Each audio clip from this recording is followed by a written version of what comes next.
Hey, really the only thing that gon' be normal is distribution. Normal folks gon' infuse some. Optimize your lineups and you feed the rest, you mute them. Turning it up, these numbers are loud. Peeping this game from a nimbus is wild. Making it rain. While I embrace all this risk, I'm insane. Talking about that best bell, I'm the best till into the next well. Guess I got next still. Best bell, I'm the best rest till into the next well. Guess I got next still.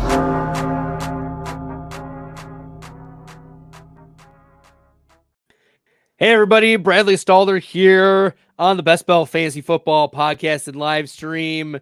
I'm so stoked for tonight. We've got week 11 off to a terrible start. like Felix, I was talking with some buddies after the start of Thursday Night Football, and nothing had happened yet. And I was like, oh, thank God. We finally get a great Thursday night game. We do not have Jets Raiders. We don't have Panthers Bears. We don't have any bull crap like that. We are going to get an over-under above 45. Like, this is going to be a fun Thursday night game. We're going to have so much interdivisional matchup between the Bengals and the Ravens. We are ready to roll. It's going to be a lot of Burrow versus Jackson. And we're going to see a massive shootout. And then maybe we're going to see some Keaton Mitchell explode. Maybe we're going to see Zay Flowers explode. Maybe it's a Mark Andrews game. Who knows? Jamar Chase is one of the most electric players. And it went not as scripted at all. Like, Joe Burrow leaves with a season-ending injury. Mark Andrews leaves with a season-ending injury. Jamar Chase goes 2 for 12 for the touchdown. This was disaster. Keaton Mitchell only had like 30-something yards on the ground. Like, it was just an absolute mess for fantasy. So you couldn't get to a worse start here. For those who are just joining us, Felix Castro is here at Crying Buffalo on Twitter. Felix, how are you doing tonight? I just found out. I've been with the kids all day. I didn't realize that Burrow was out for the remainder of the season. So that was just a hit to the stomach. But other than that, we're doing good, I guess.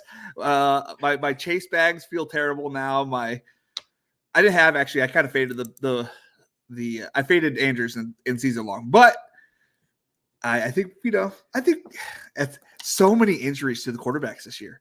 So many injuries. It's tough. Yeah. How do you think this we're going to live? We're going to live. This is a question. I think, I can't remember if it was Herzig or James Brimacombe, one of the other great best ball guys. If you're not following Felix on Twitter at Crying Buffalo, make sure you guys are. Felix is really strong in the best ball content, so make sure you guys are checking him out. But other guys who are also strong in this space, we're talking Eagles about Herzig, Eagles and Herzig. Like, what is this going to do to people who are just getting started in best ball? Like, is this going to scare away people from playing best ball, given how, number one, how important the quarterback position is to scoring, especially in Best Ball Mania and a half-point PPR, half point. And then also, like, there are so many teams. I think there's 700 teams in the top 10,000 who now will go the rest of the season without a quarterback in Best Ball Mania 4. Like, what is your opinion of how we should approach the quarterback position moving forward? Okay. Side note, I drafted so poorly this year, and I'm kind of like dodging all these injuries a little bit. So, like, keep them coming. And just keep Jordan Love and Justin Herbert alive, and we're gonna make a lot of money this year. So, but I think going forward, I think it depends on how well they do, like, and how much they enjoy drafting. I think that's my favorite part of best ball. It's not even like following the games; it's like all the drafting we get to do leading up to the season. It's just like, do you really know what you're talking about? Nobody knows what they're talking about. And last year, like the strategy tool I've done really well was to take Jalen Hurts and Gardner Minshew, because he was out those last few weeks, and if you had Gardner Minshew, you would have had a decent playoff. It's gonna change the way people think about drafting later quarterbacks. Like, instead of taking maybe a terrible quarterback and maybe take a backup, or like somebody like I have a few shares of Carson Wentz. a couple shares of Jameis Winston, like stuff like that. Because I had a lot of Trey Lance the year before, and I hit that injury bug pretty good. Yeah, the Trey Lance, unfortunately, he never became a thing. That's gotta hurt. It's interesting that I'm like judging. So on DK, like they give you instant feedback of how much money you're making in the best ball streets, and then I just am kind of like a little bit. It's a fake. It's a fake number, but yeah, at least like feel good. At least it's better than underdog, where you have no freaking clue at that point. You're positive, yeah. It looks really bad for you on underdog.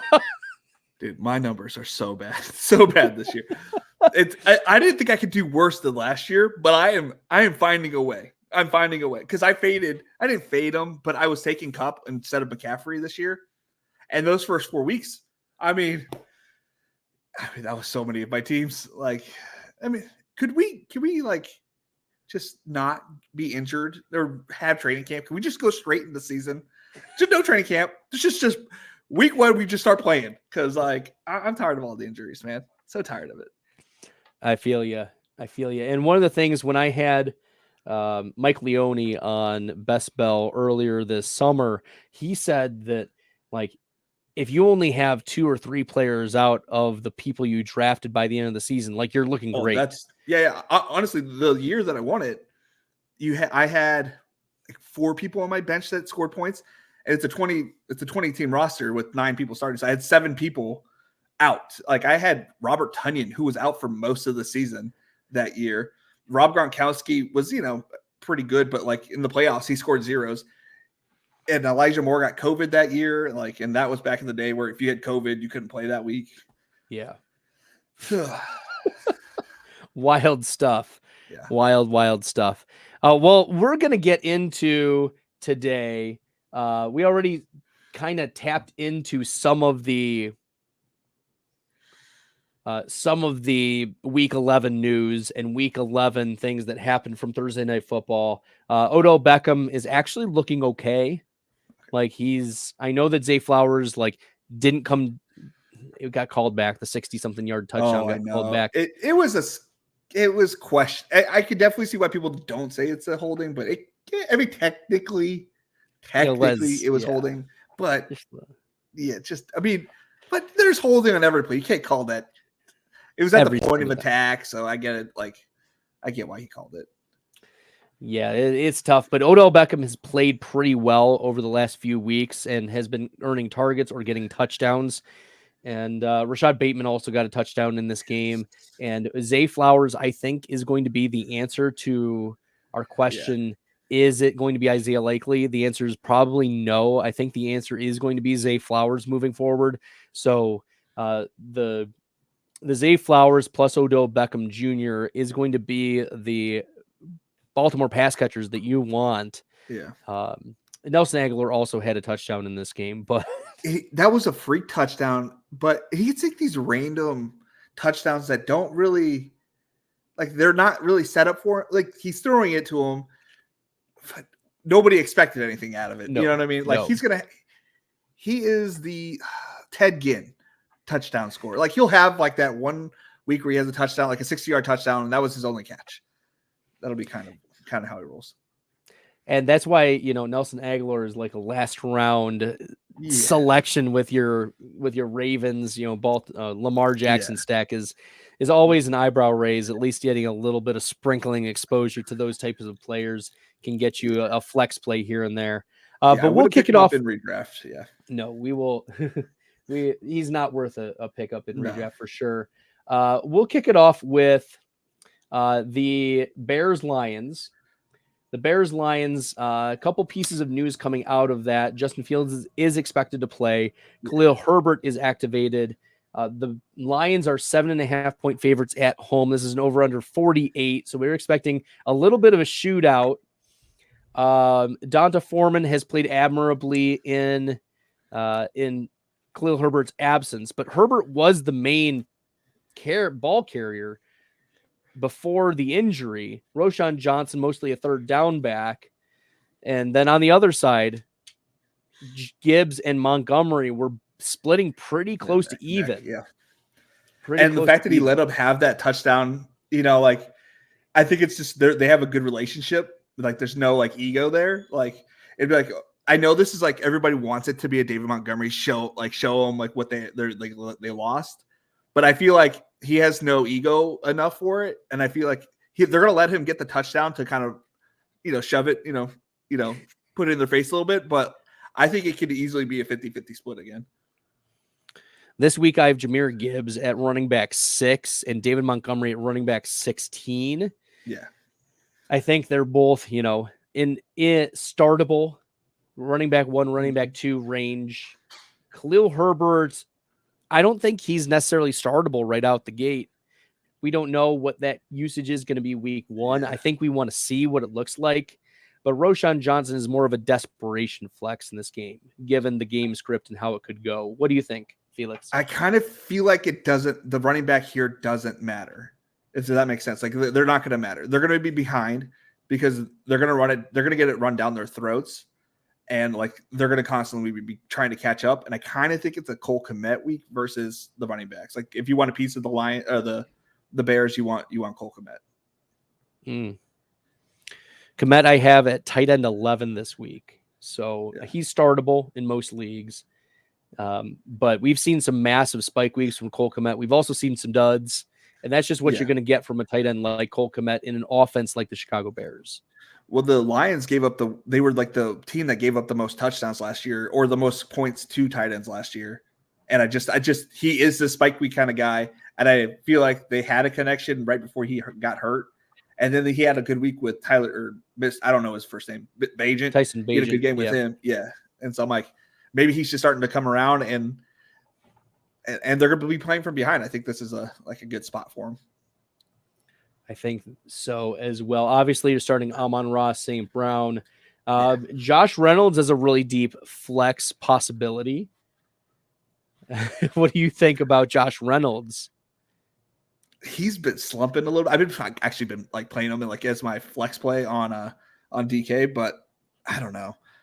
I've been honestly like Khalif Raymond's been getting more. It feels like getting more targets or receiving more. Am I wrong with that, or is that close? Yeah, over the last 3 games, Josh Reynolds a total of 5 targets. So he has fallen off a lot compared to, the first 4 weeks. Reynolds was 29th, 7th, 36th, and 10th in weekly finishes. So with the emergence of Jameson Williams getting more snaps and Khalif Raymond, and DPJ, he's coming. DPJ is not good at football.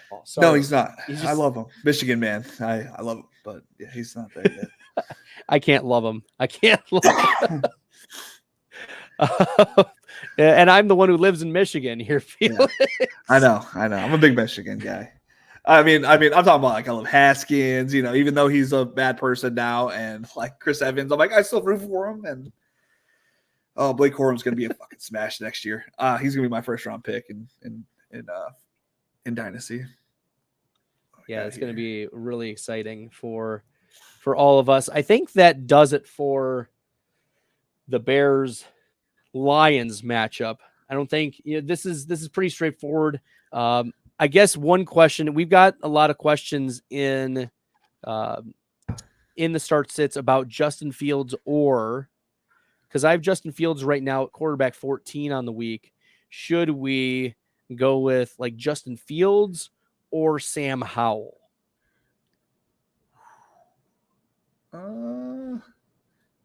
Sam Howell, I'm probably forgetting who I almost said Redskins. They're playing the Giants. Commanders. Oh, yeah, they got the Giants. Giants have a weak secondary, but they might just run it down because they won't need to. But also, Antonio Gibson's expected to miss this game. Yeah, but I'll be Rob. I would.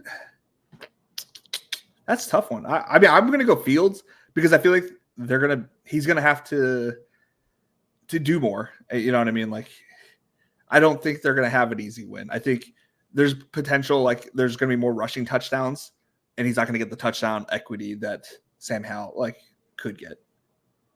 Or vice versa. Yeah, you mentioned Brian Robinson as a big buy. I have Robinson at 13 this week. Yeah. His consensus is 17, so I'm higher than consensus.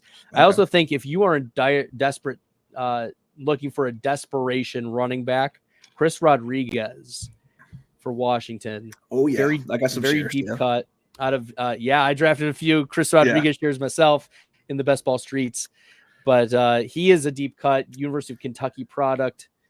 A good rusher, good yards after contact per attempt. But with Antonio Gibson expected to miss this game due to a toe injury, I think that you're obviously starting Brian Robinson as a low-end running back 1, and then you're looking at some Chris Rodriguez very late. Okay, we'll keep her moving here with a few other matchups. The Dallas Cowboys, Carolina Panthers.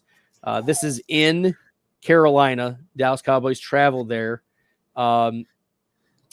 The over-under for the game is 42.5. The Cowboys are 10.5 point favorites on the road. This is one of those classic games, the classic trap games, where Dallas is traveling, the spread is 10 points or more, and we see time and again teams not only beat the spread but win the game.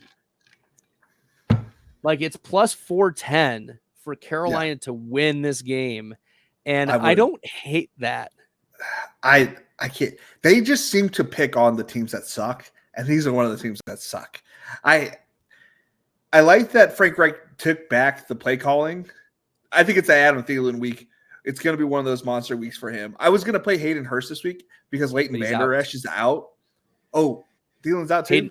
Hayden Hurst is out. Yeah. I was going to say play Hayden Hurst this week, but because of that, he's going to have a mismatch at the linebacker position because whoever he's playing against is the second/third stringer. So you're saying deep cut Tommy Trumbull? No, he is awful. He's one of the worst players at tight end I've ever seen. But he might get a 1 yard touchdown. Let's just put it that way. Like, he's gotten a couple touchdowns this year. Yeah, he might catch if they get it down to the 1 yard line and they don't feel like running it for some reason, they're going to throw a 1 yard touchdown to that guy because that's how it works. But yeah, don't play Tommy Trumbull. It's not worth it. Okay, so you're saying that this is going to be a Dallas controlled game. Do we finally see a Tony Pollard game? Yes. We haven't seen one in a while. I saw your plane crash. I just lifted off, and I'm like, this has got to be the week. This is Tony Pollard week. So I'm ready to go right here to right back down. So I'm ready for it because I saw yours go. I'm like, it could be. They could just like dominate them, and then like, who knows? And they dominated. And they dominated them through the air and some little bit of Rico Dowdle love. So I'm like, this is my week to go up in the airplane or the helicopter and crash this week. But I think it's a good matchup. I think you don't want to attack Carolina through the air, but even with JC Horn being out, I do think that you want to attack them through the ground. That's where their weakest at. And my issue with Tony Pollard is he's just not been good on like between the tackles. Yeah, but he doesn't. That's not why. Why would you play I'm talking to Brian Schottenheimer here. Why would you play a player that's not his skill set? Get him out in open space. Get him out, like throw him a screen. Do what he's best at. Why? This is why I have a problem with Najee as well. It's like, I know that he's a good player. I know that nobody else thinks this. I understand that. But like, if you put him in the situations where he can excel at, he would do a lot better. But I can't get past that. Like, I think that, so they should do it. These coaches are just idiots and put them in terrible spots where they're not going to succeed. And it drives me nuts. And it's like, yes, this should be Tony Pollard week. Every week technically should be Tony Pollard week, but we can't count on Mike McCarthy and Brian Schottenheimer. No, we cannot. But the one player we can count on for the Dallas Cowboys is CeeDee Lamb. It is Lamb to the moon. He has been the wide receiver 1 over the last 3 weeks by far. 150 or more receiving yards. He's been getting the touchdown equity as well. Crazy. I mean, he looks like the best wide receiver in the NFL over the last few weeks. But there have been some ESPN talking heads saying that Dak Prescott is the best quarterback in the NFL. And look, this is classic. If we're going to say that, just Stroud is. Don't take the bait, Oh, CJ Stroud is in the MVP conversation. Come on, guys. Like, this is not like we're grasping at straws here because it's old hat to talk about Mahomes. It's old hat to talk about well, I guess we can't talk about Burrow anymore, but like Yeah. Jalen Hurts, the Philadelphia Eagles are playing I'm sorry, so Jalen well. Hurts is they're almost like they have one loss, right? Or they have two. They have one loss. Either way, I think just one. Brock Purdy has been playing better than Dak has, except for those that he had a 3 weeks skid. But other than that, he's outplayed Dak Prescott. What's his name? Has played out. Like, there's some people that have outplayed Dak Prescott. It drives me nuts. It drives me nuts that narrative. I'm like, everybody just loves the Cowboys, man. Not this year. Not this year. They're going to be disappointed again in the playoffs, unfortunately. Yeah, Dak Prescott is my quarterback 6 for the week behind Josh Allen. I had him behind Lamar, Tua, Jalen Hurts, and Patrick Mahomes. And then tight end wise, Jake Ferguson is my tight end 10 for right now on the week. So you're probably starting him. Yeah. As I said, Tommy Tremble is your desperation dart throw. Put your face, close your eyes and throw a dart. You need a touchdown. You need someone who will probably lead the team in snap share. You need someone with a degree from the University of Notre Dame. I don't know. Maybe I would be qualified then. Who knows? It's either me or Tommy Tremble. But I agree with you. It's Adam Thielen, but also a desperation wide receiver. We know the answer is not Jonathan Mingo. We know the answer isn't Terrace Marshall. We do know that DJ Chark can be an answer, but he is the best of the number 2 receivers behind Thielen. If you need somebody with, let's say you're down by 20 points, a DJ Chark is the type of player who's not going to, his floor is 0, but at least he can access ceilings for you. How bad are your teams if you rely on DJ Chark, though? Like, at what point do we like? There's got to be somebody else out there than DJ. I mean, DJ. Like, I don't know. In my leagues, like he's not like he's so far down there. I feel like we could get somebody better than DJ Chark. Like, okay, are we DJ Chark or Alan Lazard? Jesus Christ, can we get better quarterbacks with these guys? DJ Chark or Quentin Johnston. There we go. We'll go Quentin Johnson. That's okay. DJ Chark or Darnell Mooney. Packers? Darnell Mooney, yeah, because they're going to be in that comeback play. If their offense has been so bad, like it, and they want to run it with Miles Sanders and Chuba Hubbard, and it's like, and honestly, I'm not like here to like say he's going to be a terrible pick, that Bryce Young's going to be bad, but like he's learning this year. Like I don't think the upside of providing a solid number 2 wide receiver is there yet. Like DJ Chark might get a 40-yard touchdown, but that's probably, like his ceiling. But it's not going to be 2. It's probably just going to be the 1 because he's going to complete like 14 passes. Yeah, Chark has 2 top 24 finishes on the season. Does he? One was in week 3 against Seattle where he finished 4 for 86 and a touchdown. The other was against Detroit, 3 for 42 and a touchdown. Hashtag revenge game narrative was present there too. So who was that against? He gets Jags, or was that Detroit? Detroit. Okay. Let's see. Yeah. Those were both 2 terrible defenses. Dallas is not a terrible defense at the corner position. Yeah. So I would go elsewhere. Darnell Mooney is a perfect pick. It looks like sits like he could be more likely to be a wide receiver 24 than DJ Chark. I don't know. DJ Chark. That's a little risky, too risky for me. Fair enough. All right, we'll move on to the Vegas Raiders and Miami Dolphins. This is the largest spread of the week. Miami hosts the Raiders. The over-under is 46. The Dolphins are 6-3. The Raiders are 5-5, which feels wild that the Raiders are 500 and the Dolphins are only 6-3, given the offense that the Dolphins are, and given the tumult that the Raiders have gone through. We're obviously starting Josh Jacobs. We're starting Devontae Adams in almost every scenario. You have to be in like a 6 or 8 team league to eyebrow raise about Devontae Adams, even though he's had some bad games as of late. But I guess a question would be Jacoby Myers, because Jacoby Myers has very much been affected by this new coaching scheme and new regime and new new game plan, game calling, all of that. Like the game plan has shifted for the Raiders. We just saw today Jacob Johnson cut, like the fullback cut because he didn't fit the scheme. And so Jacoby Myers right now is my wide receiver 39 on the week. Consensus is 36. I'm lower than consensus. How are you viewing Jacoby Myers?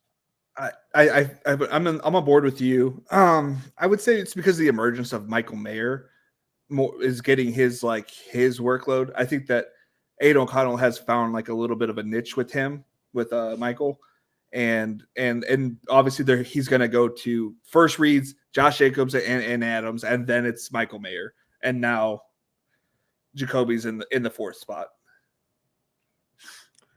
Yeah, Mayer, as you mentioned, over the last 3 weeks has exceeded an 87% snap share each of those 3 weeks. He's played at least 71% of snaps over the last 5. Last week, 3 for 19 and the touchdown, which was really nice. He's had a couple instances where he's had 6, 4, and 5 targets. So he's clearly playing ahead of Austin Hooper, no doubt about that. I would like to see more targets from Mayer.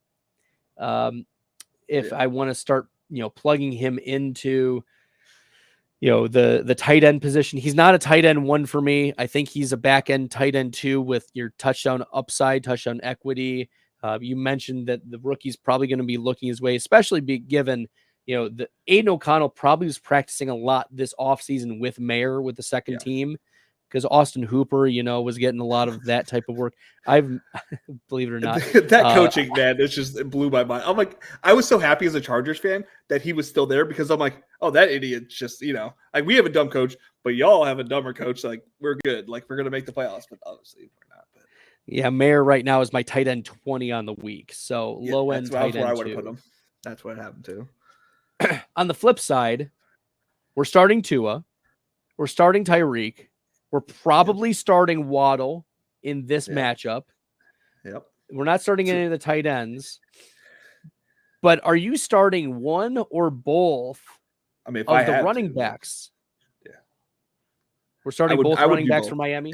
If I had them both and there's not really like great options at the running back position.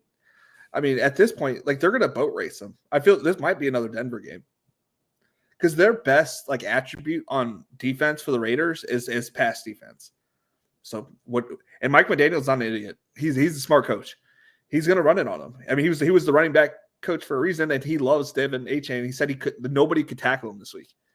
I mean, if their own team can't tackle him, the Raiders aren't tackling him.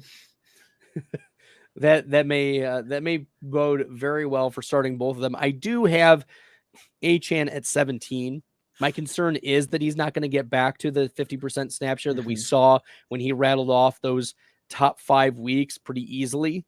But Raheem Mostert also in your top 24, I think is going to be hard for us to find, ways. We want to find reasons to put these guys in our starting lineups. Yeah. But I also am thinking, like, if they put him away by the mid third quarter, this is a Salvin Ahmed garbage game.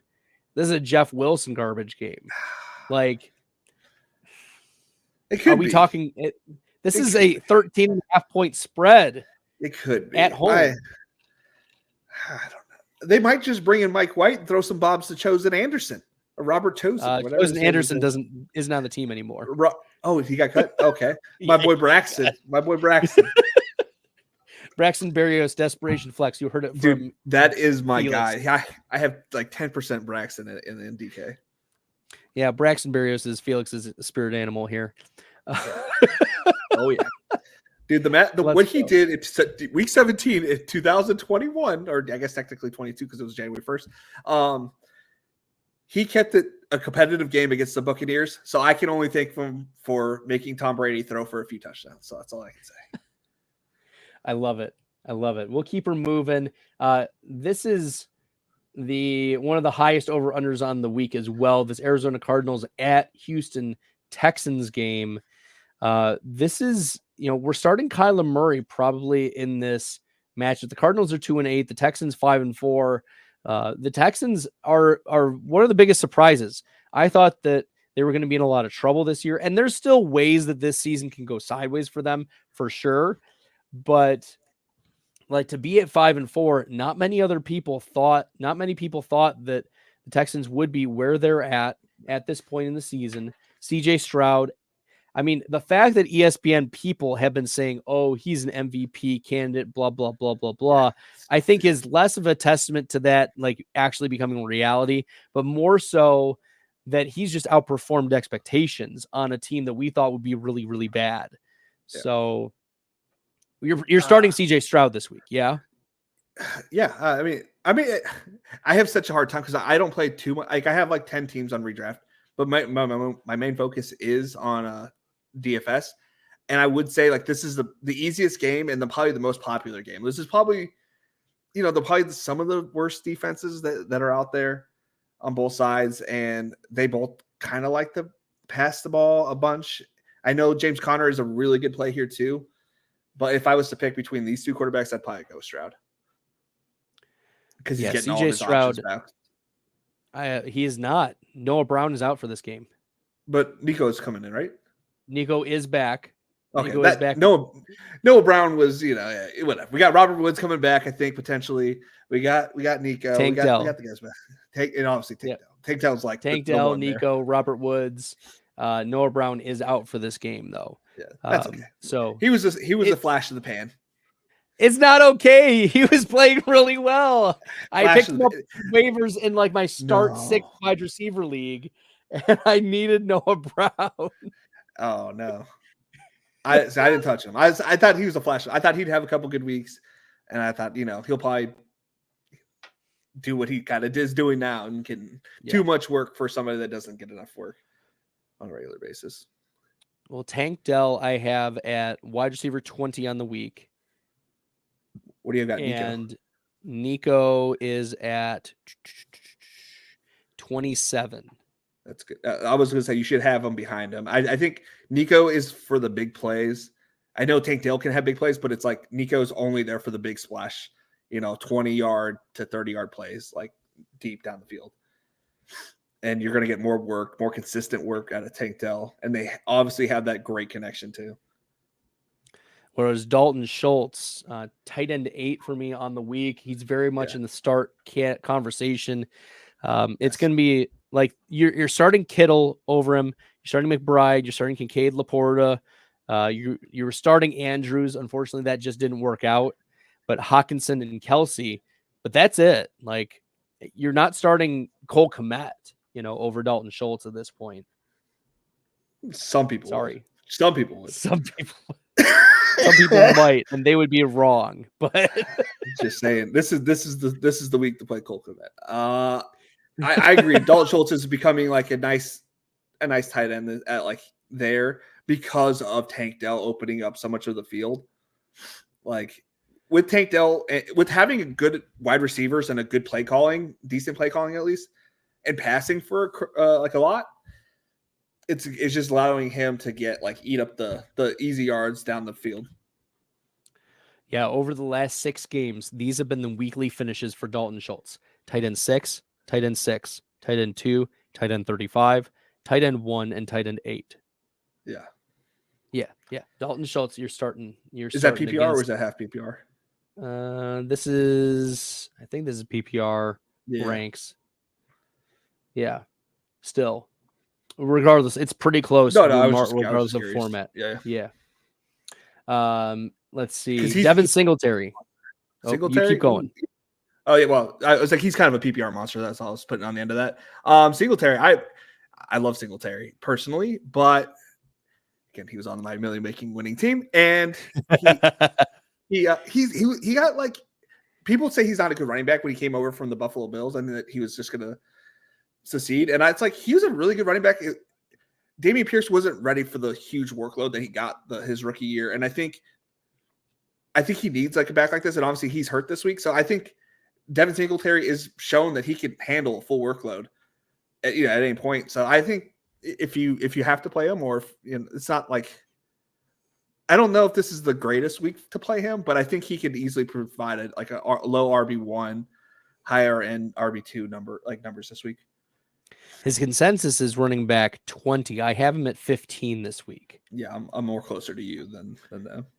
Yeah. Last week against Cincinnati in a competitive game that had a game total of 57 points, Devin Singletary handled 30 carries, 150 yards.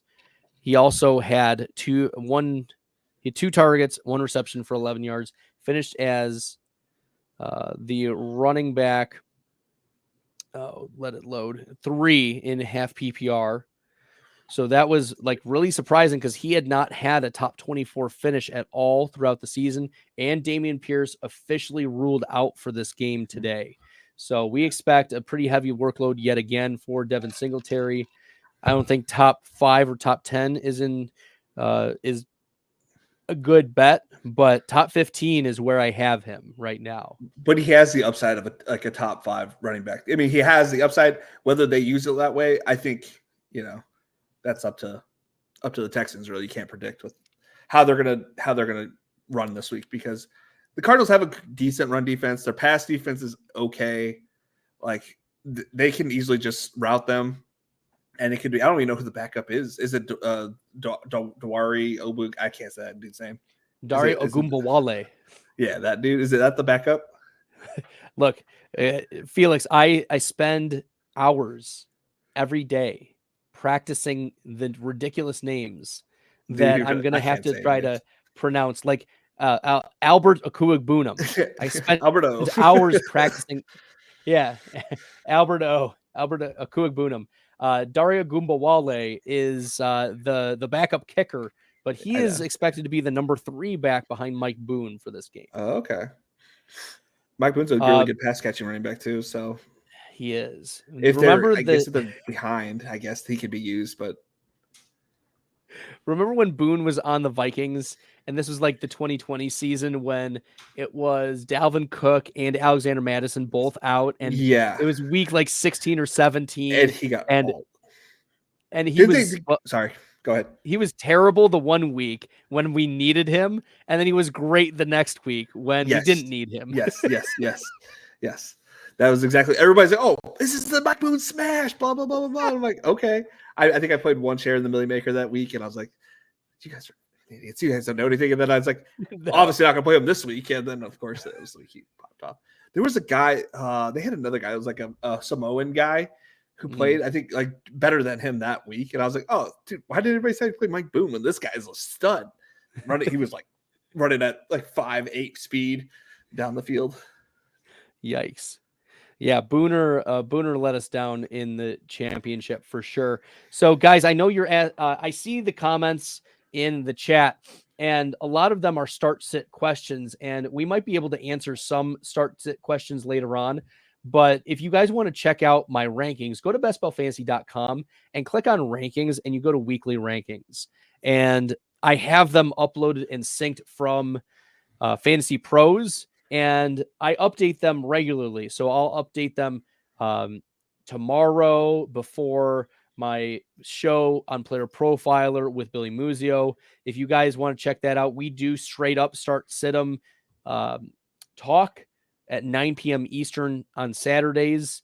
And that show is called The Dominator on Player Profiler. So check that show out if you want to ask some more start-sit questions. Felix is just a superstar answering a lot of these questions and diving deep into these matchups. He's been crushing it so far. Also a great friend in the industry. Make sure you guys are following him at Crying Buffalo.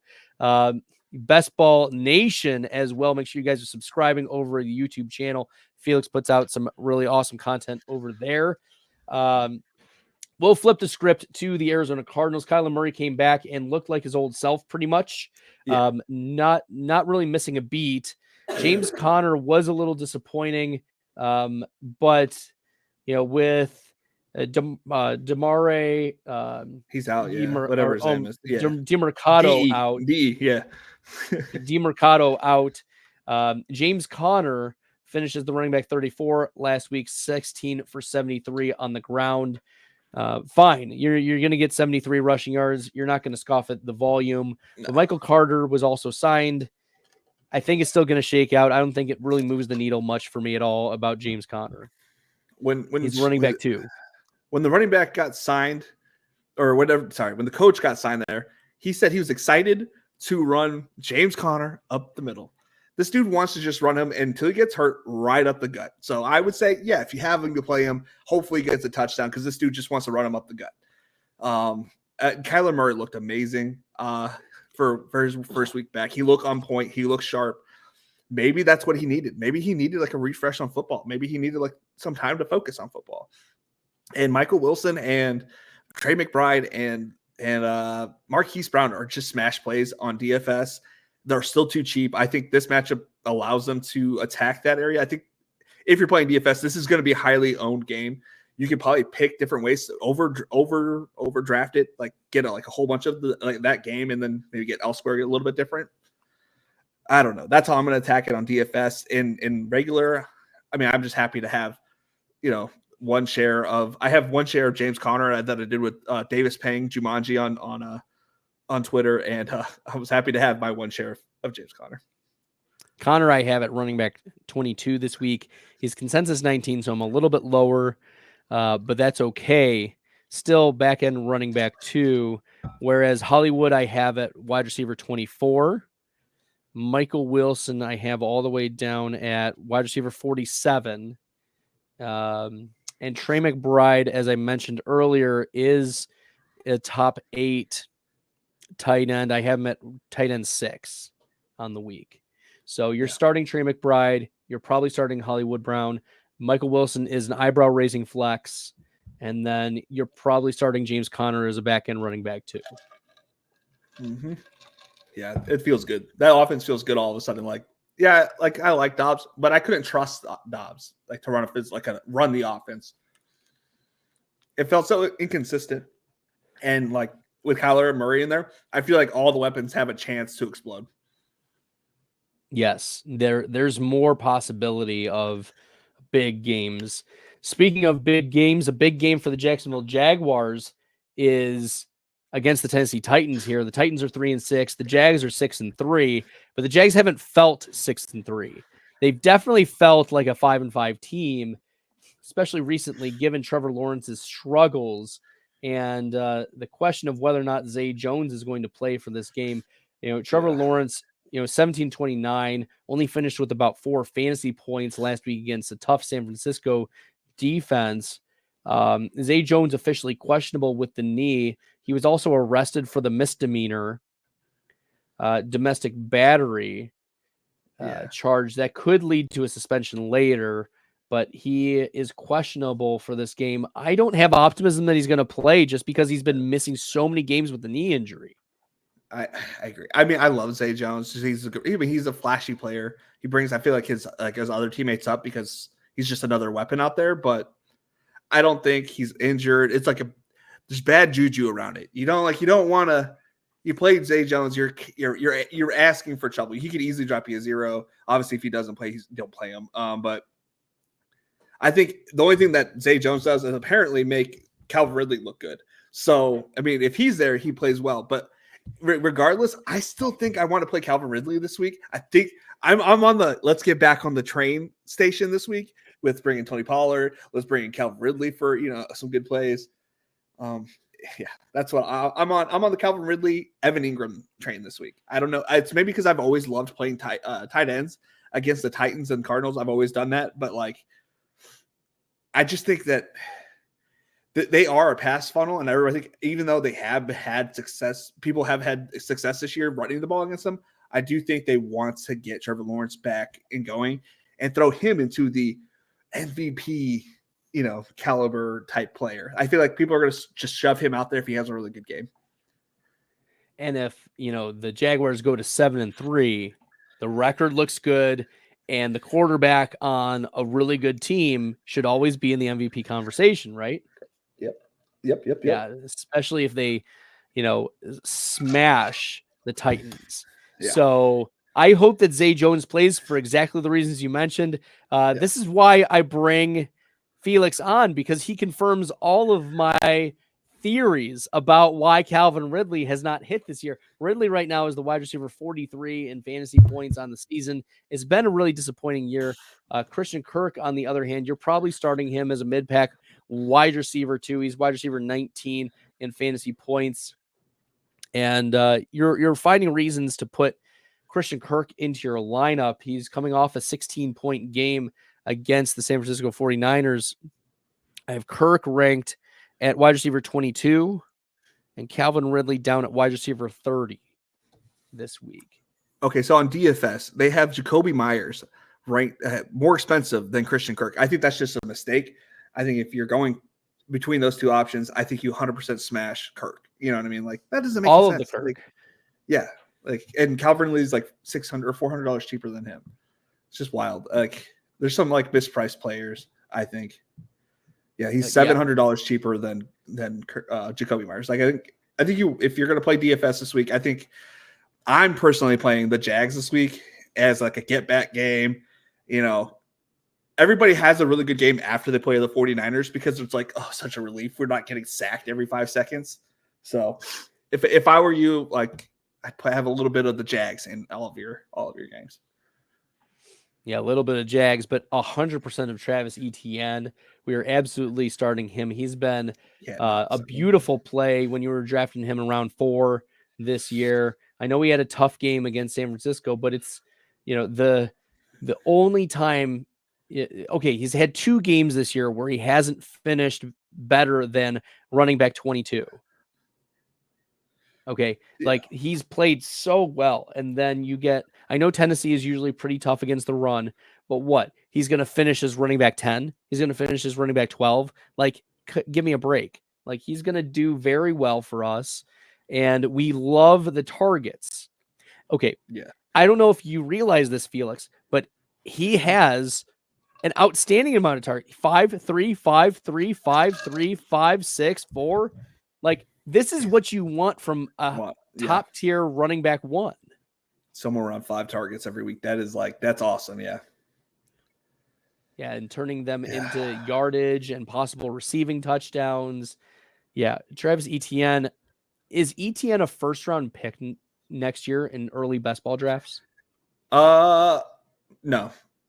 I like him, but I don't think that he is. I think he's gonna. There's a lot of season left to play, and if he continues this pace, yes. But I think, you know, when everybody sees CMC, that he's going to get, you know, top. I think there's just too many good wide receivers that are going to go higher. I think he's the back end. Well, you're drafting Etienne over Bijan, right? And way too early. Yes. No, because they're going to get fired. They're going to fire Arthur Smith at the end of this year, and Bijan's going to look amazing because they're like, oh, Bijan's like a 1 in a million talent here. Let's actually play him. Like, whoa. So no, I would 100% take Bijan over Travis. Okay, interesting. I like that take. Not bold, but no, it's not bold, but it is not a common thought. I mean, it's a wish. We wish that Arthur Smith would not be there for our fantasy takes, but certainly I think Breece Hall Felix dropping some. Oh, you think Breece Hall? Yeah, if Aaron Rodgers comes back next year, and him being another year healthy and removed from the ACL injury, I think I personally would take Breece Hall over him. Okay, Breece Hall or Christian McCaffrey next year? Is he still in the 49ers? I would say Christian McCaffrey, yeah. Okay. I agree, but it's a lot closer. Yeah, it's a lot closer this year or next year. It's really close next year. I'm here for all the Breece Hall.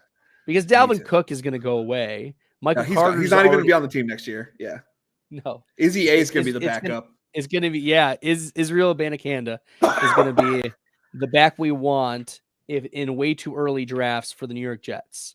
So on YouTube, I'm subscribed to the New York Jets, press conferences and stuff. I don't remember subscribing. I think I did it whenever I had Elijah Moore on the team, but whatever.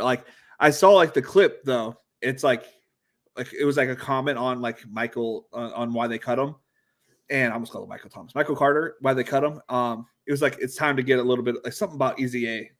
It's time to see Izzy and stuff like that. So I think, honestly, I think Izzy might be the back, RB number 2 at the end of next, after Sunday, because Dalvin's not bringing anything to this team. Honestly, he is not bringing anything to this game. I agree with you.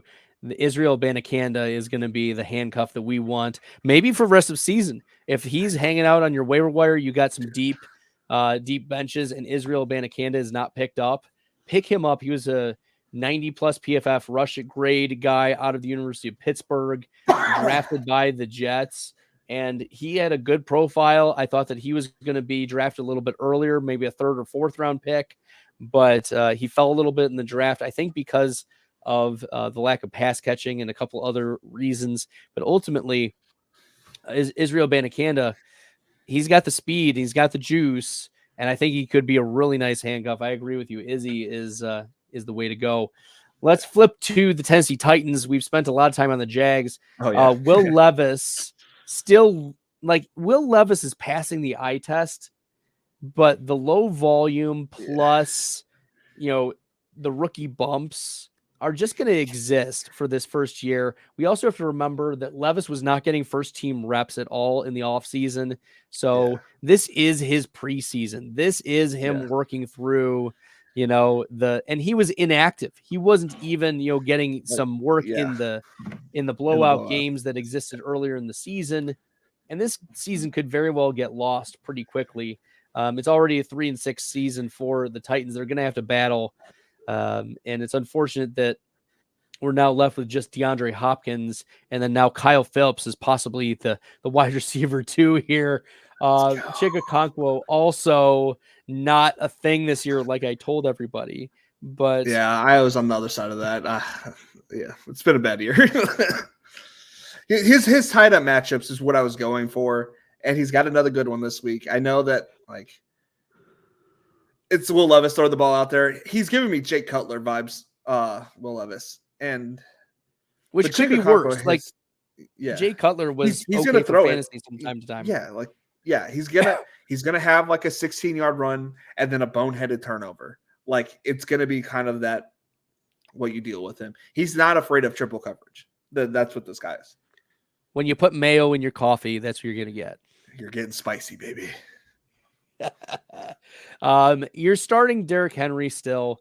Your desperation flex starting Tazi Spears, but Spears needs to be rostered on every single team. 100%. This is it's possible that Tazi Spears is the missing piece to a championship winning team. Yeah, 100%. Because that's the type of upside he is. He has the pass catching ability. He can handle a decent workload, and if it's going poorly, Derrick Henry might come up with a injury so he doesn't, waste a good season, or get hurt going into another season. I think TJ Spears needs to be rostered on all rosters. It's kind of weird if it isn't.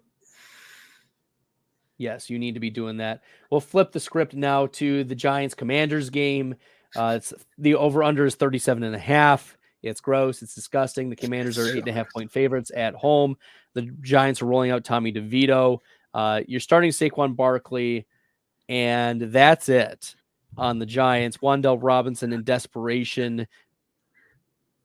Flex 32 team leagues, maybe.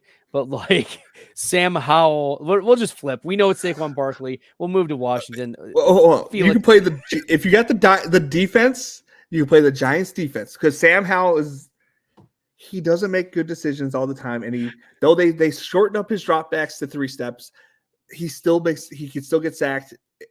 I'm playing the Giants defense on DFS this week just to get a little different, and I think it's not a half bad defense to play for them. I'm not suggesting any other play on the offense. I would bet the unders on all wide receivers. It's bad out there. Tommy DeVito is not it. Literally anybody else. Unfortunately, because I love Tommy DeVito. Yikes. Tommy DeVito. Woof. We will go to Washington. Sam Howell is I think I have him in the top 10, top 12 of quarterbacks this week. Howell is 10 for me. Brian Robinson, as I mentioned, is a top 13 running back for me. The ECR is 17, so I am higher than consensus on Brian Robinson. We kind of hit on that. Antonio Gibson not expected to play, so as I mentioned earlier, Chris Rodriguez is a real deep running back cut, especially if this game gets out of hand. You could see the Washington Commanders giving a little bit more to Chris Rodriguez. Terry McLaurin is playable. Jahan Dotson is playable. Curtis Samuel is playable. Logan Thomas is playable. Those guys are all in play. There's not like, oh, this is a great matchup. Oh, we need to be starting. This is going to be explosive. All of them have like a roll of the dice chance to have a good game. And like 2 of those 4 guys are going to hit. The only one I think is that has the best, like easiest, like is going to have a solid game is Brian Robinson. He lost his main backup, main guy there. They're going to want to. Ron Rivera is not, the wild card Ron anymore. He's just going to play it safe. They're gonna throw it because Eric Bieniemy's out there, but like it's going to be a lot of B-Rob out there. I think a lot of B-Rob is the way we're going to go here. All right, before we move on to the next matchup, your thoughts, Felix, on the Bill Belichick to Washington rumors that have been swirling. What are your thoughts on Bill Belichick getting traded to the Washington Commanders? No, he's coming to LA, baby. Coming to LA. We're getting our boy, the guy that killed us in all the playoffs back in 05 and 06. We're getting Bill Belichick to the Chargers, baby. That's what's happening. Bieniemy is going to be the head coach. They're going to cut Ron Rivera, and Bieniemy is going to be the coach by the end of the year when they're out of the playoffs. Probably the case, but I think Sam Howell deserves to get a few more years here. He's played well enough, and he's kept them in games. I think what you've seen, he's going to progress. He is like a bad version of Josh Allen. He's not like big and physical like him, but he's going to, and a little bit Joe Burrow. Like he waits so long. Like he's okay with taking sacks to let a play open up. He's not going to just throw it out of bounds. He wants to make the play. So like I like Sam Howell, not only for fantasy. I think he's actually a decent quarterback. I don't think he's like top tier, but I think he's got his flaws, but he's better than Daniel Jones, who is like on the bottom end of the totem pole. Yikes. Yeah, it's true. Speaking of the Chargers, they take on my beloved Packers in Green Bay. The Packers are 3-6, just like I thought they would be. And the Chargers are 4-5. Disappointing so far for the Chargers, but they have lost Mike Williams. They have lost Palmer. They have lost Gerald Everett for this game. Gerald Everett is out, so Donald Parham is in play at the tight end position. Austin Eckler obviously is starting him. Justin Herbert is quarterback 8 for me this week. So I do have him ahead of Sam Howell and ahead of Jared Goff, but behind Stroud, behind Prescott this week. Yeah, I think this is a Keenan Allen game. I'm still not putting Quentin Johnson into my lineup until we see more. I wouldn't put too much into Keenan. I think he'll have a good game, but I don't think he's going to have a great game. I think Jair Alexander is questionable. Well, Keenan Allen's questionable. Like he barely made it back into those games. I mean, he was getting smacked around. I mean, as a Chargers fan, you watch the games, of your teams, and he was getting beat up. And he might tough it out and might have like a humongous game, but like those 200 yards were earned last week. And I think he might have like a 7 catch for 80 yards. I think this is going to be a lot of Austin Eckler and Josh Kelly, knowing that we could take advantage of the Packers on the ground. I think it could be a lot of like dump off passes to Eckler and like run right up the gut with Josh Kelly. I like the Josh Kelly call. Isaiah Spiller, very questionable for this game as well. So we'll monitor that. But I agree with you. Josh Kelly in the play here. Jalen Guyton as a very deep dart throw flex possibility. Look good out there. And Parham as your desperation tight end. Yeah. On the flip side, Jordan Love. Let's go. I need him. Jordan Love has got to go. I need him to show up. Go. No, I need him to show up. I need him to show up. I need him so badly. You don't understand. My best ball shares rely everything on Jordan Love. I bet so hard on the Packers this year. And I don't even think it's Jordan Love that's failed me. It's Christian Watson that's failed me so poorly. That man, he can't get a pass near him, but like, come on, like you took 3 weeks off. Like, can we just like get it going a little bit so we can help old Felix here make some money in best ball? Holy cow, man. Jordan Love, he has 5 top 12 finishes on the season.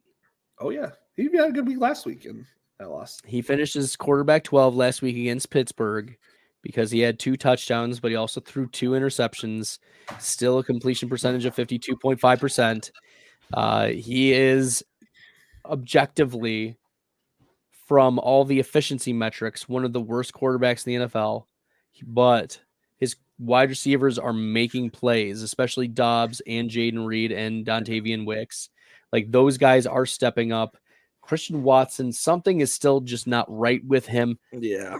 And I think that has to do with the coaching. I was like the play calls are just not set. Like, it's like they didn't watch the games last year. I mean, he got that touchdown against the Eagles doing a crossing route. I don't know how many crossing routes I've seen this year, but it hasn't been very many. And when I did, he got hurt on it on the last play of the game like 2 weeks ago. But like, I mean, come on. Like, they are not manufacturing touches for objectively the best offensive player on the team. That's just not debatable. Like, Christian Watson is the athletic freak. He has the previous production. His yards per route run the first couple games of when he returned even was really good. And it was reflective of his 2022 campaign where he was, top 12 in yards per route run.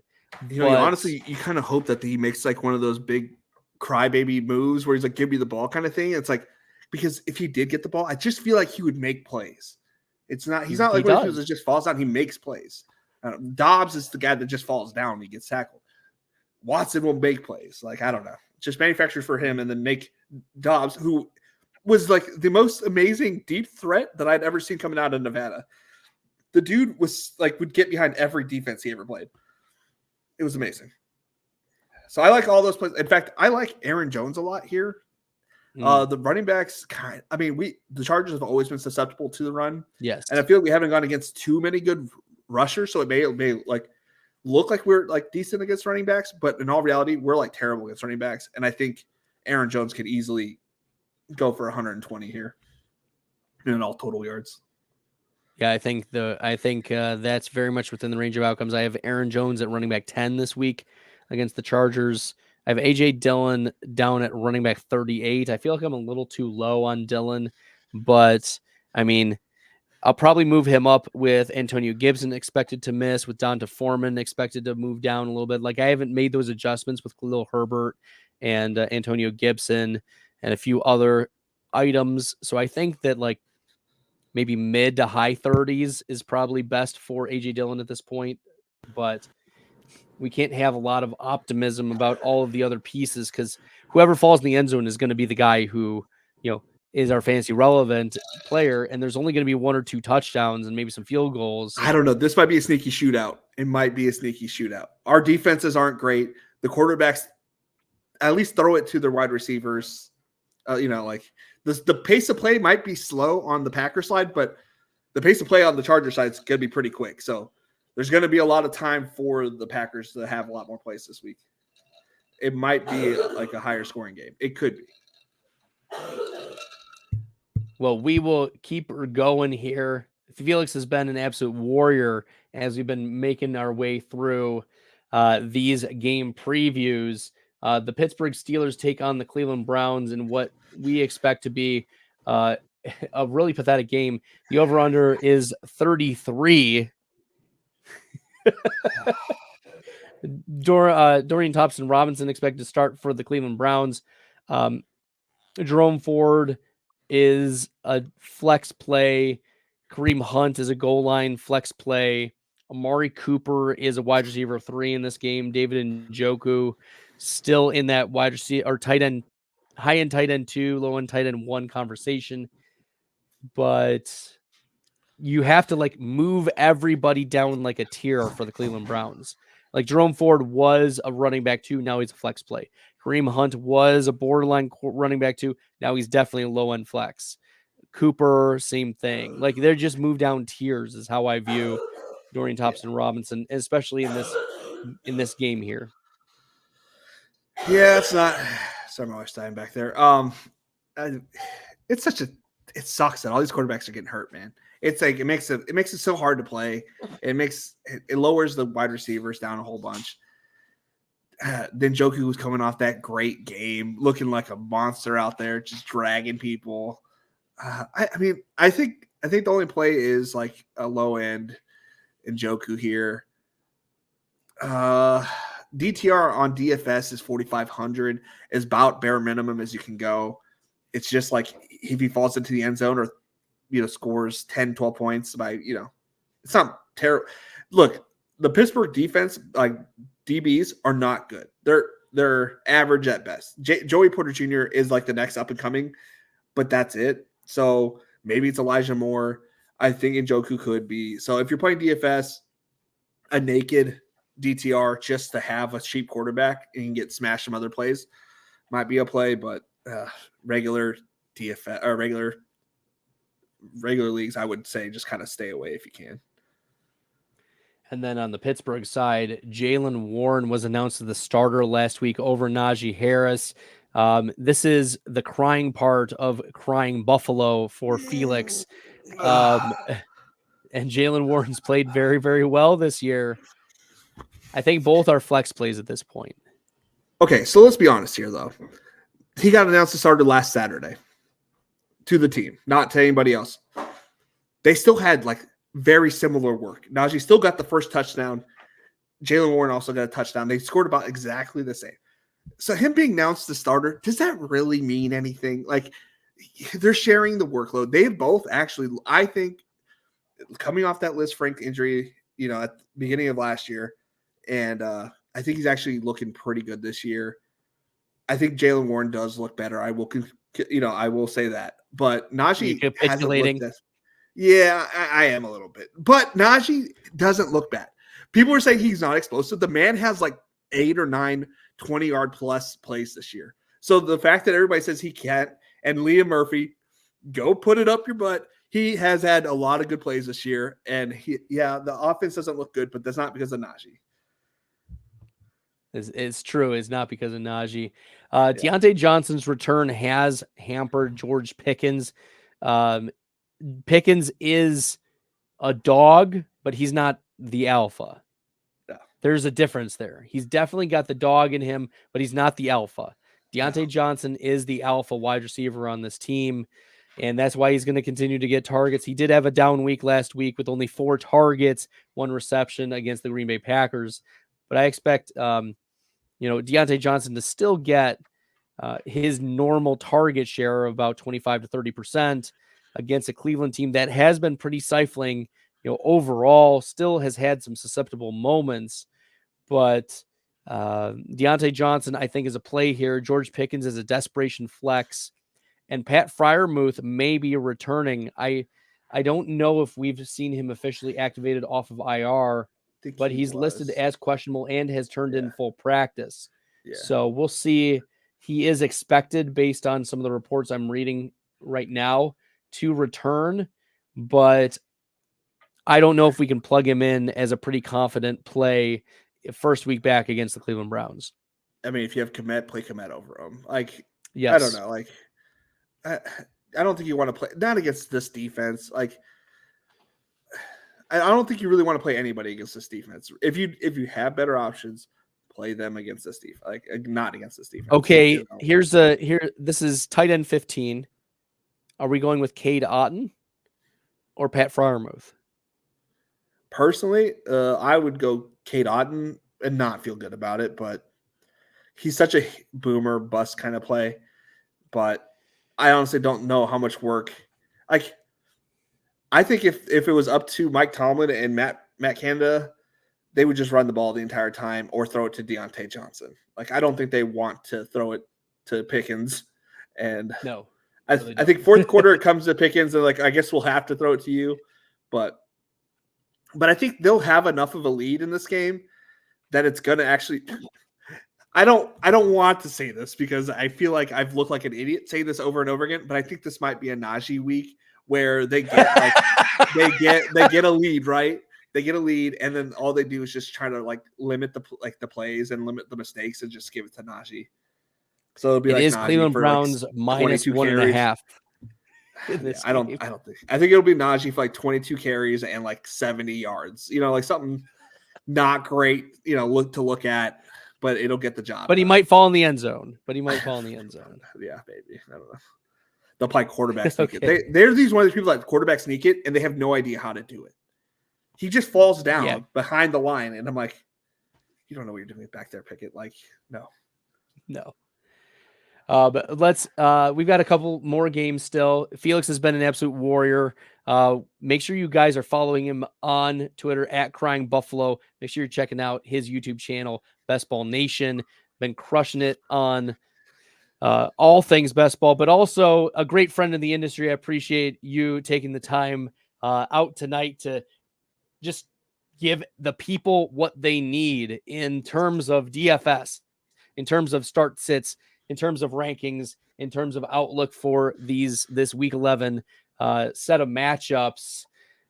Felix, we've got Tampa Bay at San Francisco. The spread is 49ers by 12, over unders 41.5. Woof. Here's my thoughts though. If the offensive line for Tampa can hold up and even just a couple plays, this could be an enormous Mike Evans game. The secondary for the San Francisco 49ers has been very vulnerable. And Mike Evans is looking like his 26-year-old, former self, where he was just an absolute monster. And he's putting up, like, we haven't seen these types of numbers in a while from Mike Evans. So give me some Mike Evans spike week potential in a game where I think that the Bucs play more valiantly than what the spread and what the game totals indicate for this matchup in San Francisco. What do you think? Yeah, that's a great call with Mike Evans. I just think you could pick on the wide receiver, like the cornerbacks there. So, but like they had that bye week, they got Chase Young in there. They just made it so much harder on everybody else.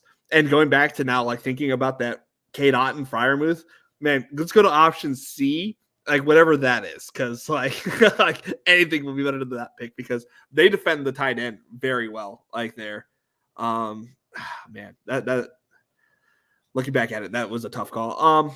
Yeah, I think the wide receivers crush here. I think you can play Rachaad White, thinking that it could be like, trying to catch up game because the 49ers are looking awfully healthy and they could put a beat down or put up some points early on.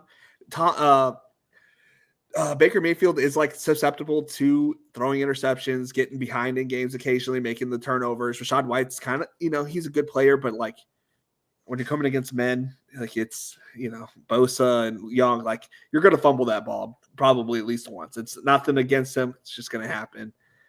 Yep. I think there's going to be some turnovers, but I think it could lead to big points for Mike Evans because they're going to be behind, and all it takes is a couple deep balls for Mike, and he's the best at OPI and getting away with it. So here's something interesting. Mayfield, 14 touchdown passes, only 5 interceptions on the season. This looks very reminiscent to his 2020 season with Cleveland, where, he was pretty efficient, throwing for the yardage, not throwing a lot of interceptions. I agree with you. The offense looks pretty good. Baker Mayfield has been the quarterback 10, quarterback 7, and quarterback 10, and over the last 3 weeks. And before that, the 4th week, he was quarterback 11. Like he's been a top 12 quarterback each of the last 4 weeks against Atlanta, which we expected, Buffalo, which was shootout potential, Houston was shootout potential, and then Tennessee had a bad secondary. Now you've got San Francisco does have a bad secondary, but a tough front seven. If that offensive line can hold up, we can also see this game becoming, especially if they're trying to catch up. You mentioned Rachaad White, lots of dump offs to Rachaad White. White right now for me is running back number 20, but ECR is 22, so I'm a little ahead of the consensus. Yeah, man, it's just, I don't know. I could just see like it going poorly, but either way, like I think they're gonna have the possibilities to keep passing. I don't know. I could be wrong. It's such a tricky game because it could have so many different variations to it, but there are a lot of pathways that game can go, but Vegas has it as a low over under with the spread very much in favor of San Francisco at home. Purdy is looking healthy. He's looking good. McCaffrey, obviously healthy. Ayuk and Debo are obviously healthy. And George Kittle, like as you mentioned, the 49ers are at full strength. They are ready to roll. So this game, I'm taking the over on 41.5, I think. Oh, yeah. It's going to be, as much as I'm trying to give praise to the Buccaneers, I have a feeling it's going to be like 48-17. Like it's going to be a demolishing. I feel like the 49ers want to show like who's got the biggest, in the industry right now. Like, yeah, and they're going to try to push Brock Purdy to be the MVP. Like that or CMC. I'm not really sure who they're trying to push, but like they're going to try to show like we're the best we're the best out there. Everybody should be talking about us. A statement game is what Felix is saying.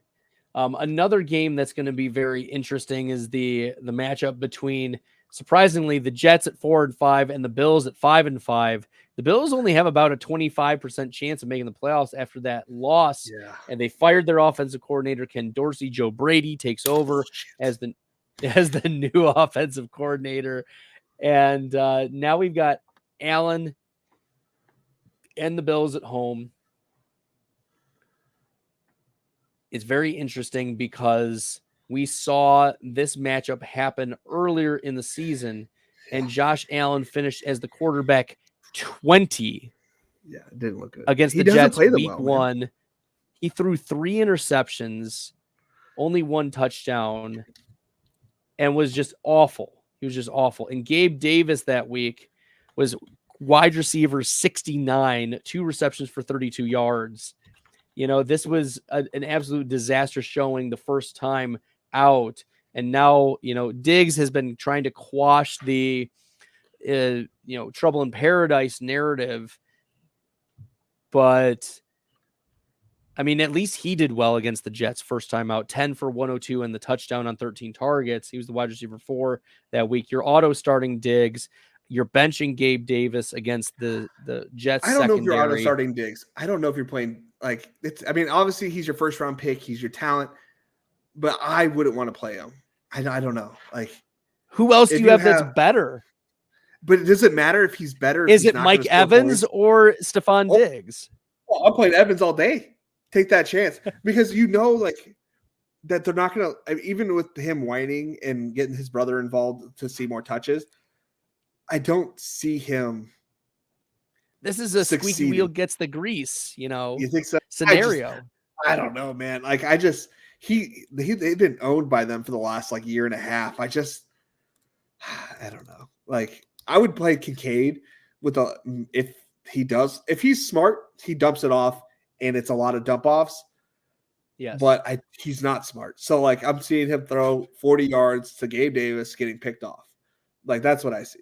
And I hate to say that because I love Josh Allen. Like he's such a good player. But okay, you said Mike Evans, who I have at wide receiver 13 this week. Yeah. Over Stephon Diggs, I have at wide receiver 8 this week. I'm gonna keep listing some names, and I want like line of demarcation here. DK Metcalf. Oh, DK, he has a good matchup this week, doesn't he? He has the Rams. Yeah, that's a great matchup for him. Him and Cooper are gonna kill this week. That's gonna be. We'll talk about that one in a little bit. Yeah. I'll take DK. Okay, DeAndre Hopkins or Diggs. Okay, I'll take Diggs.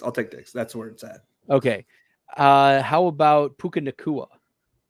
See, I like that game as a sneaky shootout because they're not like the greatest. So I'll take Puka and as if I need a higher upside pick.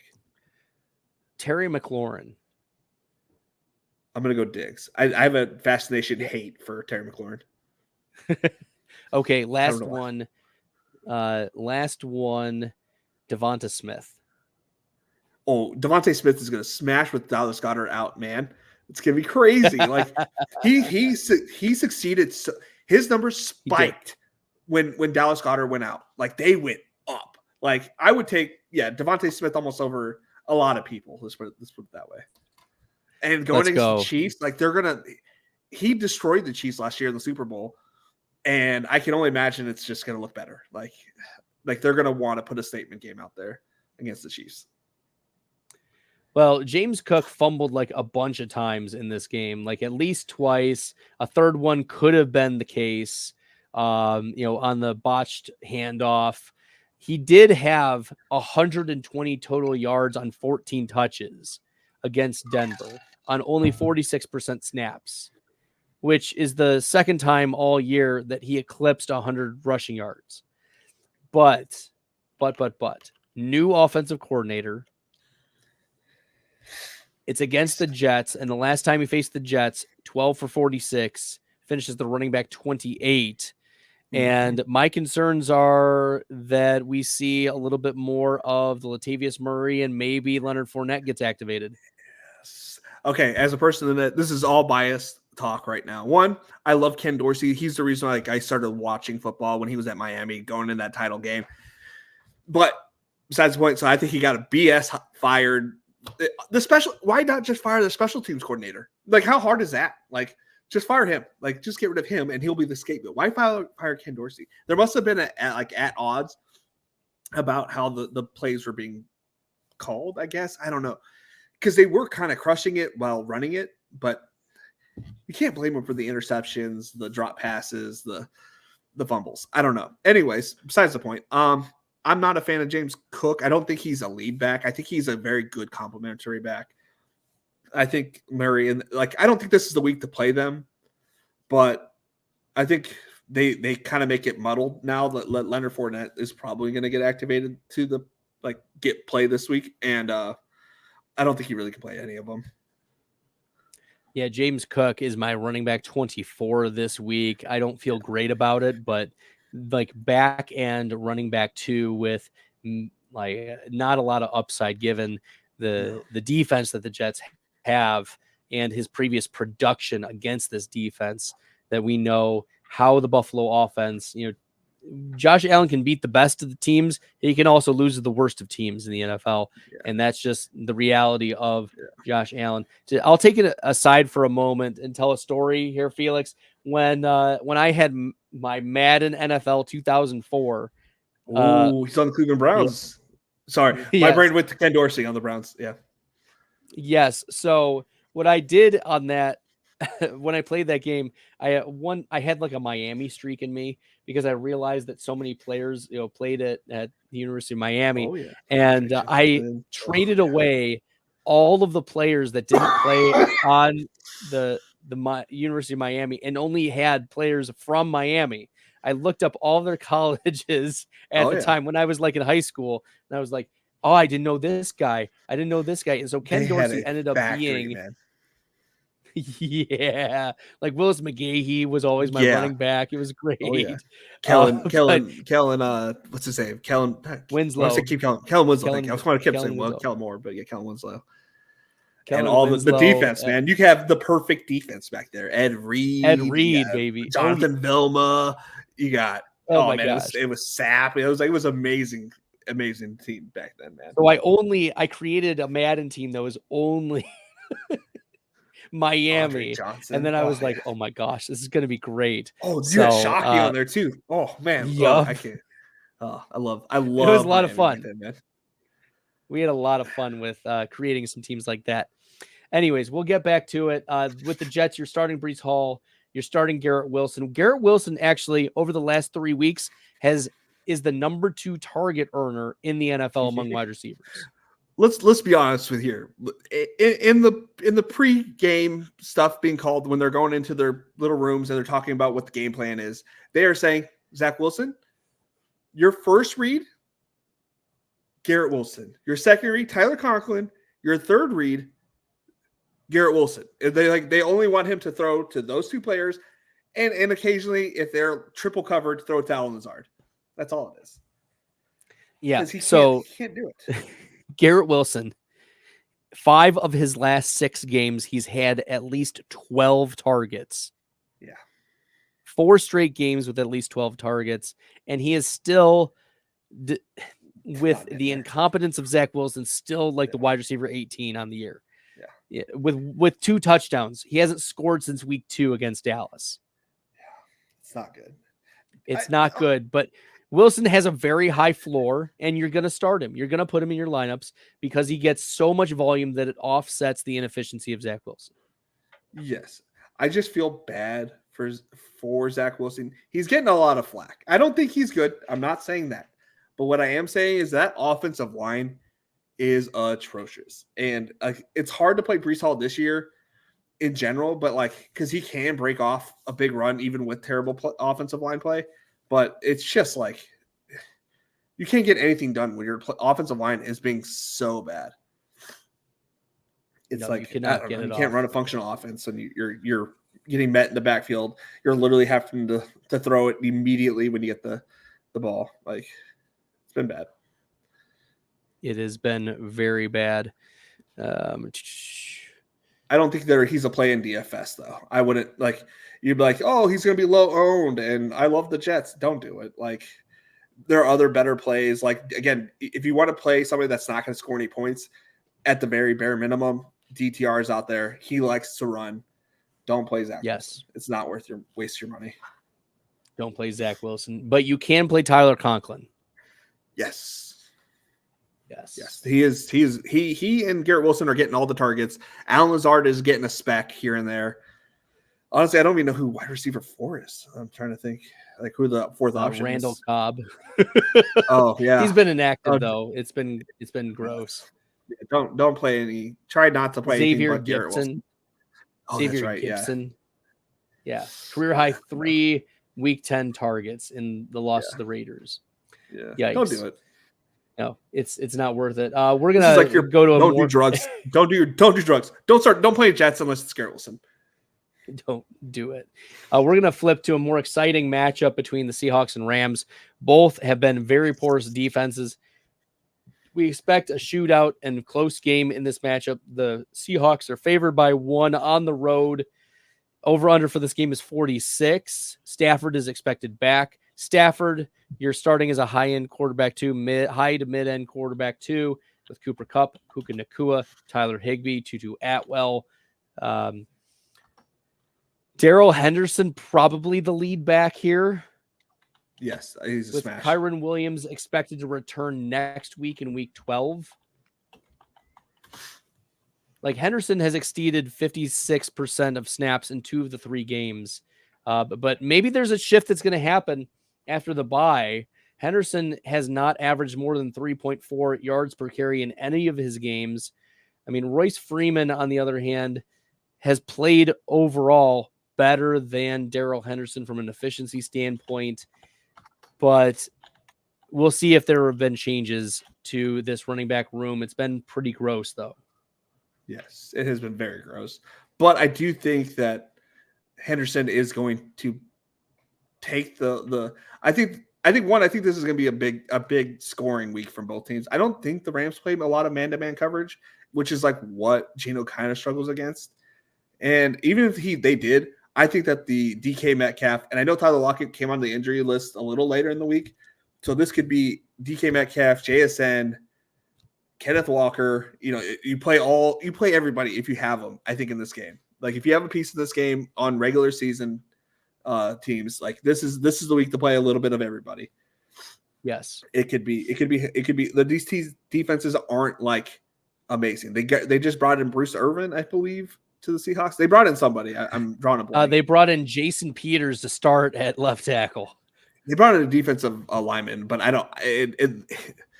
They're not looking good defensively either side of these guys. They have one good cornerback on Seattle, and I don't think that safety came back is the same as he once was. Jamal. Yeah, I think. Yeah, thank you. I think this is a definitely play your wide receivers. I love Tyler Higbee, but this is not his season with Puka Nacua coming out. So no, he's going to get signed by some He's gonna go to the Panthers Panthers next year. Yeah, Yeah. it was perfect. It's perfect there. Like that's where he's going next year, and he's gonna succeed there. But now with Nakua showing out, I think it's Nakua, Cup, and Darrell Henderson. I think those are the Rams you want to play. Yeah, I have Higbee at tight end 18 right now, and there's not a lot of upside at this point. You mentioned because of both Cup and Nakua's target shares. They're gobbling it up, and Nakua has earned more targets, during that time than Cup, even as wild as it's been. Nakua has played very, very well.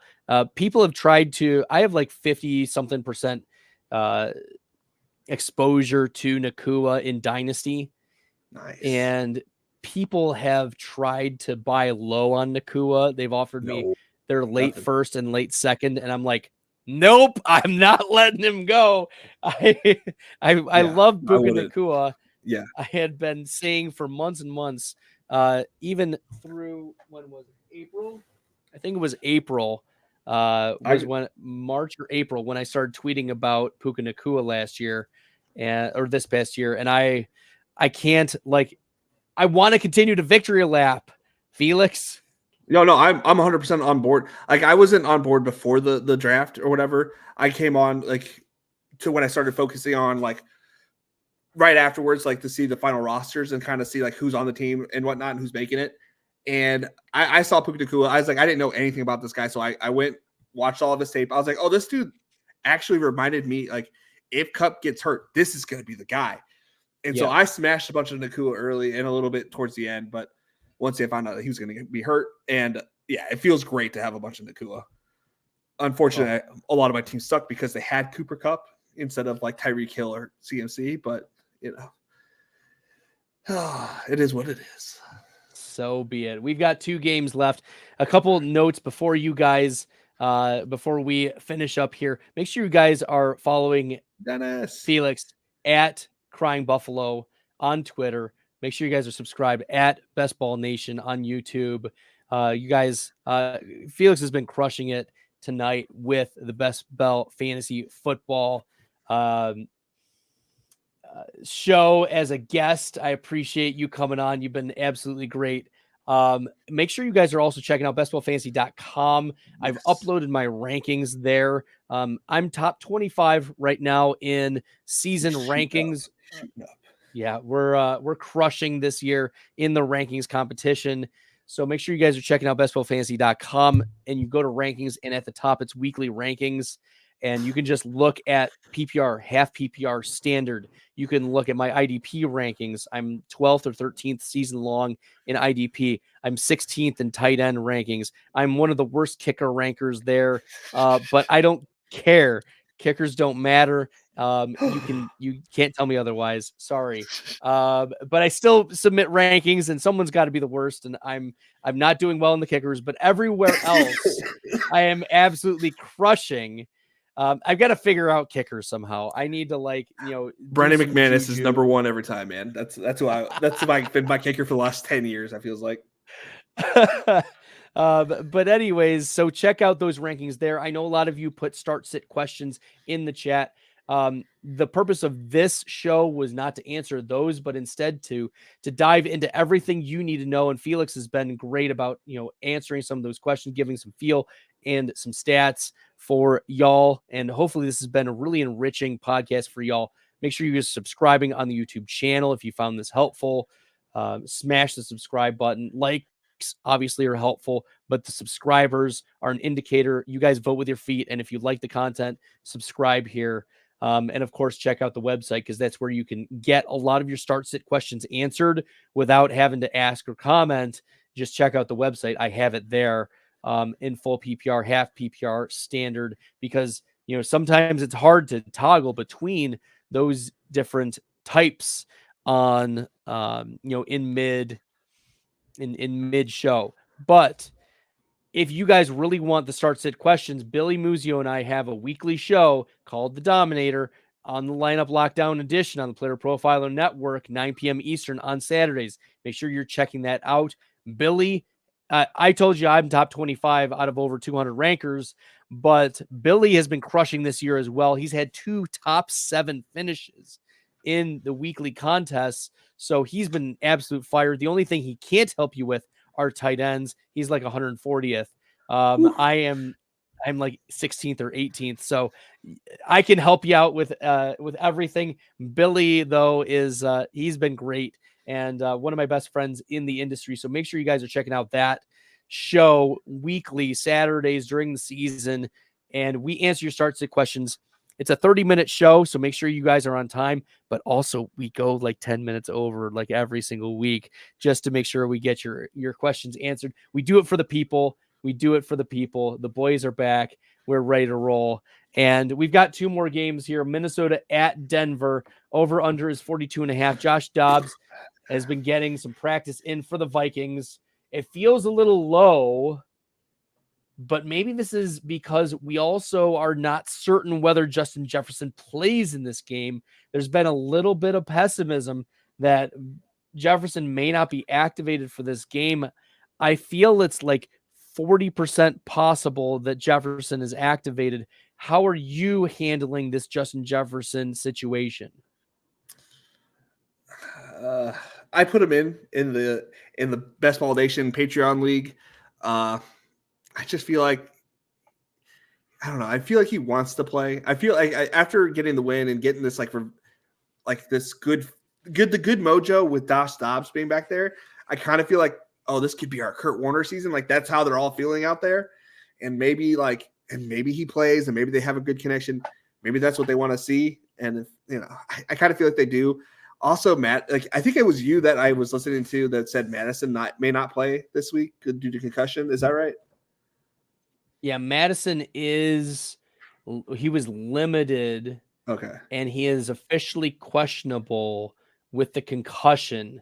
So we are still limited, waiting. That's pretty iffy. So I think Ty Chandler is a smash here going against the Broncos. But going back to Justin Jefferson, they know they don't really follow too much in Denver, but like if he's on Surtain is like one of the elite wide receivers or one of the elite cornerbacks and could shut him down. But that might be too sticky. Jefferson might, if he's healthy. I mean, we don't. It's always so hard to know like how healthy he is coming back from it. Like it was hamstrings, wasn't it? When he got hurt. Yeah, Jefferson with the hamstring cut. Like hamstrings are so tough because they kind of kill you for the rest, like the whole year. But yeah, the soft tissue issues for sure. Man, I pulled a hamstring one time, and maybe it's just like my personal issue with like I felt like I couldn't like go, but I'm not a professional athlete. I'm a 300-pound fat guy. So like, obviously I don't have like the same advantages that he may have. That is fair. If Madison's out, Chandler, I have as once we get official word, I'll probably move Chandler up a little bit. He's currently running back 25 for me. I don't anticipate, I'm projecting that Madison probably misses. So that's included.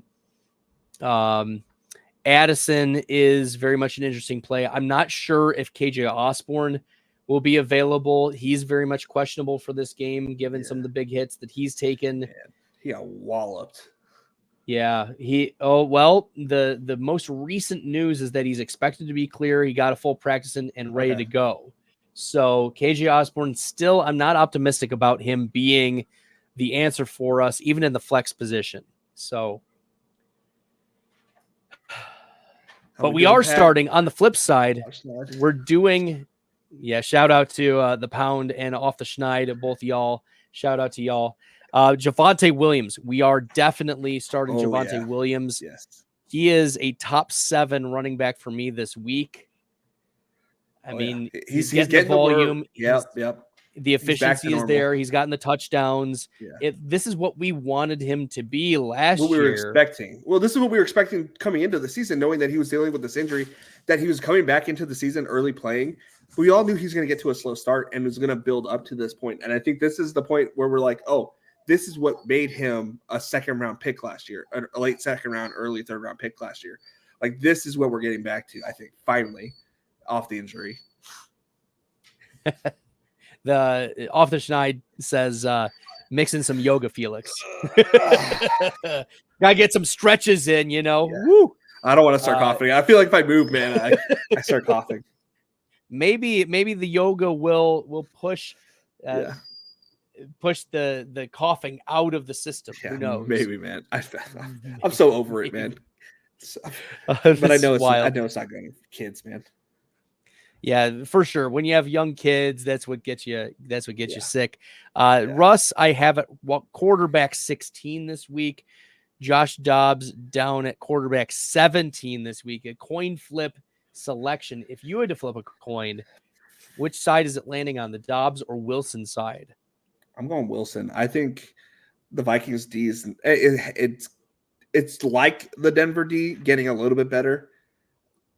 I just think, Russ is starting to look like Russ a little bit. I think they're all starting to kind of gel, which is kind of scary being a Charger, seeing them kind of get better every week. And I don't know, man. Like, I think Sutton's starting to round into form too. I think Jerry Jeudy's, it's going to have his spike weeks and his duds. I would love for one particular player to get more volume. If he did, he will become a number one very quickly. Could be this year's ASB is Marvin Mims. He has the potential to be this year's Amon-Ra St. Brown, and he's just not getting the work. If he gets the work, he's going to be this year's ASB. I wish, but Sean Payton is a liar. Sean Payton is an untrustworthy coach when it comes to like coach speak index. I quote tweeted and I like Sean Payton was like, yeah, we need to get Marvin Mims more touches. And I'm like, coach speak index determined that was a lie. Make him inactive. Like Marvin Mims, what's wild is that like, as long as Sean Payton's the coach, like, I don't know if I have confidence that Marvin Mims is going to get the not just the snaps, because he got the snaps this past week, but the targets and the game plan around arguably the most dynamic player on this offense.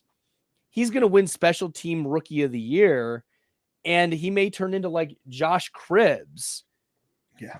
If they don't put him as a route runner and get him targets, like he could be, a Hall of Fame special teamer, but we need to see that happen before we can put Marvin Mims into our lineups. Yeah. I think we need to see it first. We need to see it first, but I think he has the potential. If Sean Payton can use his eyes and realize that this guy needs touches because he's so explosive, he could literally be this year's ASB, like a team that's on the rise and show like a lot of promise. And maybe that's what he's doing. Like he's showing him, hey, get out there, play, get used to playing, and then go.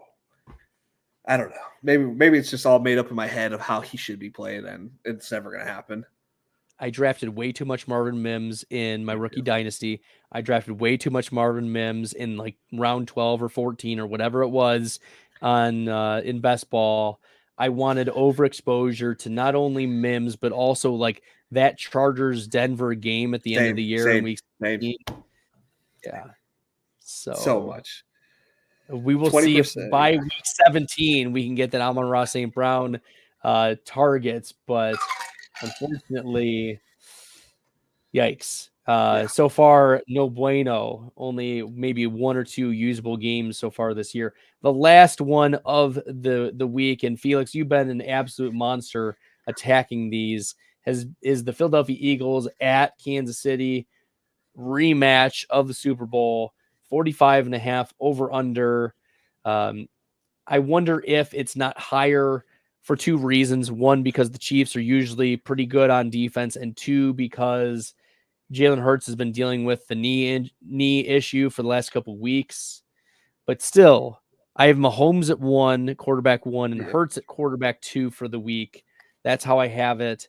Swift is up there in my rankings for the running back position. Let's see, where do I have Swift among the running backs? He is my running back number 11, and Pacheco is all the way at running back number 18. Pacheco's at 18 for me. So mid-pack running back 2.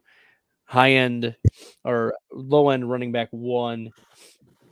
I think that's how I have both of those running backs. Yeah, I'm definitely more on the Swift side of that. I wouldn't want to play Pacheco if I had the option, but they have a muddled backfield back there too. Like obviously Pacheco is going to get the first work, but they got CEH there. They've got McKinnon. They've got Is probably CH going to be inactive again? Probably, but maybe they make him active and he's the 2 touchdown scorer of the week. They're so like hard to predict player wise. I think it's have Kelsey, you have Mahomes, you play those guys. If you are trying to, this is also a Travis Kelce Rice. game. Yes, this is his place. If you need a high upside type play, you play Rashee Rice. I think those are the only plays. The 3 plays that you can play for Kansas City. Rashee Rice, I have at wide receiver 36 for the week, which I think, back end wide receiver 3, flex consideration. He's the best wide receiver on the team in terms of consistent route running, down the field, dynamism, yards after the catch. Like Kadarius Toney, probably more talented as an athlete, but Rashee Rice, the more complete wide receiver, and obviously earning targets down the field, whereas Toney, more manufactured touches, closer to the line of scrimmage. More of a Percy Harvin. Kadarius Toney. Sorry. So there's been a comment about Travis Kelce, but we know the splits with Taylor Swift present at the game, and Taylor Swift is going to be there. 100%. Both parents are going to be there. This is a massive This Travis is the Kelsey game. Yeah. This is the Kelsey game. This is Taylor Swift's parents are meeting Travis Kelce's parents. This is a Travis Kelce in Monday Night Football, national TV. Might be a proposal. Might be engagement by this point because they are in love. And, I am here for all of it. Like, I know some people are like, hey, Bradley, I think Travis Kelce, Taylor Swift is too cheesy. No, I am here for all of it. I think this is great for America. I think this is great for football. It is great for Taylor Swift Nation. I think it is great for everybody involved because for the men in their lives, their women are happy to watch football. For the women, they are happy because Taylor Swift is happy, and it gives them the image of what their ideal man could be. There was literally a TikTok where a woman was saying, girls, don't be satisfied with your Joes. Don't be satisfied with your Tom Hiddlestons. Don't be satisfied with your Joe Jonases or your whoever. Don't find your Travis. Find your Travis. Don't be satisfied with someone not your Travis. And I am here for all of the Travis Kelce love. I think this is great for everybody. And it's even better for our fantasy teams because we know the splits. But when Travis Kelce has Taylor Swift attend the games versus not attend the games, we saw Taylor Swift not go to the Germany game, and Travis Kelce finished with like 26 total yards in the game. This is going to be an absolute smash game for Travis Kelce, not only because the pendulum is going to swing the right way, but also because everybody's going to be watching. Taylor's going to be there. It is the whole nation is watching Travis Kelce play in front of his girlfriend. It's a rematch of the Super Bowl. It is the rematch of the Super Bowl. Like, come on. And they're still the 2 best teams in the league right now. Yes. Yes. It doesn't get better than this, man. The Eagles are 8-1. We've got the Kelce versus Kelce narrative you mentioned, Felix. Everything is right for this matchup. I am and Devontae here Smith for this. is going to blow up as a former Heisman winner. It's just everything about this game is going to be great. Everything about it. Yes. I'm here for all of it. Devonta Smith, I do have at wide receiver 16, but I hear the upside swings. I hear the upside argument for Smith. Goddard not there, obviously. We know he had no fewer than 8 targets in every single game that Goddard did not play last year. And that's where, like, Devonta Smith about 30% of the time was a boom play with Goddard in the lineup. He is a high-end to mid-pack wide receiver 2 every game Goddard is not in the lineup. That is his floor. And so I get that we want to be in on Devonta Smith. He is a start this week. I agree with you, Felix. A.J. Brown, obviously, you're starting. Rashee Rice. But we're not starting any of the tight ends for the Eagles. Not even Albert Okuegbunam, not Jack Stoll. Remember, Tyree Jackson. Tyree Jackson is not on the Philadelphia Eagles anymore. He was signed by the New York Giants to their practice squad and hopefully gets elevated. I'm rooting for Tyree Jackson on the New York Giants. Me too. I remember him coming out of the draft and being a quarterback, but like not cutting it. So he went to tight end. It was such a smart move. But yeah, I mean, single and if we're going DFS talk a little bit, you're gonna want to play Travis Kelce at your captain or AJ Brown. Yes. One of those two guys is probably gonna smash. I love Devontae Smith, but he's not gonna outscore probably AJ Brown and Travis Kelce. Those are gonna be your captains this week. I do like Devonta Smith as an interesting third possibility, though. Yeah, I agree. Yeah. Okay, Felix. Thank you for all of this. It has been a wild ride. I didn't think it would be this long, but here we are. We gave the people what they wanted, everything you need to know about week 11, all the way through Monday. You've been crushing it. Tell the people where to find your stuff. Give us the promos. Drop the lines. Let's hear it, Felix. All right, so we're actually cutting back our schedule over at Best Ball Nation to 1 day a week where we go over our best lineups. We'll probably do a draft on Wednesdays. It's just going to be Wednesdays until the end of the year where I get a legalized betting, finally in the state of North Carolina. So there'll be some more bet content at the beginning of the new year.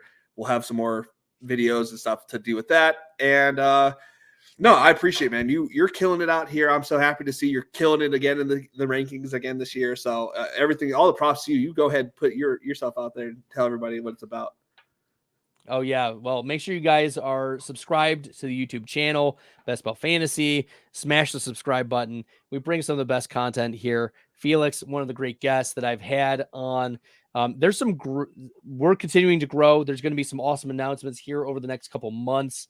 That I'm in the works. I can't reveal things yet. It's just a little bit of a tease, but some great things are in the works over the next few months here at Best Ball Fantasy.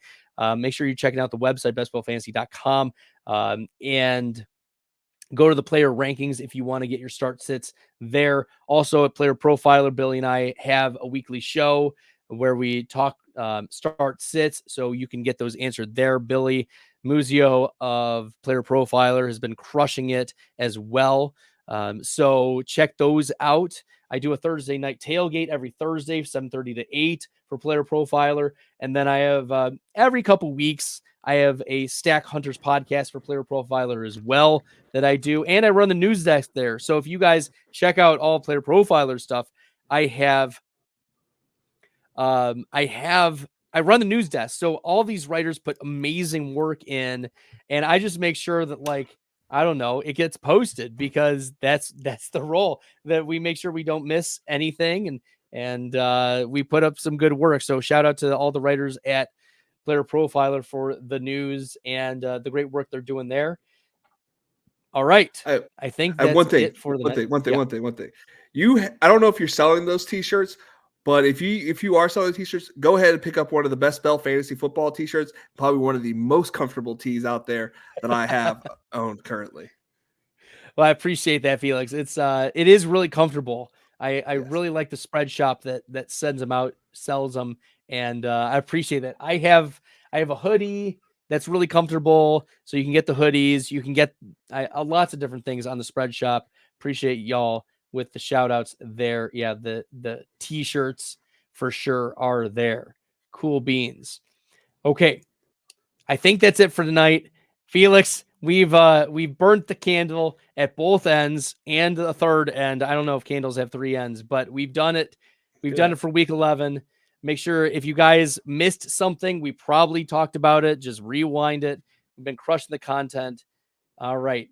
And until next time, y'all, good luck with your week 11 start sits, all of the things week 11, and enjoy your Monday Night Football, just like all of Taylor Nation. Till next time, guys, good luck in the streets. I embrace all this risk, I'm insane. Talking about that best bet. I embrace all this risk, I'm insane. Talking about that best bell, I'm the best rest till into the next world. Guess I got next still. Best bell, I'm the best rest till into the next world. Guess I got next still.